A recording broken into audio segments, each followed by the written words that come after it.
હાલના યુગમાં લોકો મોટા મોલ, કોમ્પ્લેક્સ, સરકારી કચેરીઓ સહિતની જગ્યાઓ પર તેના જાનમાલની અને કિંમતી વસ્તુઓની સુરક્ષા માટે સિક્યુરિટી ગાર્ડ સુરક્ષામાં રાખતા હોય છે, કારણ કે તેની કિંમતી વસ્તુઓ કોઈ ચોરી ના કરી જાય.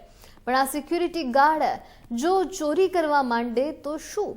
અને ત્યારે આવું જ કંઈક થયું છે રાજકોટની જિલ્લા કલેક્ટર કચેરી ખાતે, જ્યાં હજારો લોકો તેમના કામ અર્થે ત્યાં આવતા હોય છે અને ત્યાંના કર્મચારીઓ પણ ફરજ પૂરી કરતા હોય છે. પણ આ લોકોના કિંમતી વાહનોમાંથી પેટ્રોલ ચોરી કરતા સિક્યુરિટી ગાર્ડનો વિડીયો છે તે સામે આવ્યો છે. આ તકે સિક્યુરિટી ગાર્ડ ઘણા સમયથી લોકોના વાહનોમાંથી પેટ્રોલ ચોરી કરતો હોવાનું જાણવા મળ્યું છે. અને ત્યારે હાલ સમગ્ર મામલો રાજકોટ કલેક્ટર પ્રભવા જોશી સુધી પહોંચ્યો છે. આ મામલે કોઈ સત્તાવાર નિવેદન સામે નથી આવ્યું ને ત્યારે ઘણા પ્રશ્નો ઊભા થયા છે. આપણે જેને આપણી કિંમતી વસ્તુઓની જવાબદારી સોંપીએ છીએ તે જ લોકો જો ચોરી કરે તો તેના વિશ્વાસ આપણે કોના પર કરવો તે એક મોટો પ્રશ્ન છે.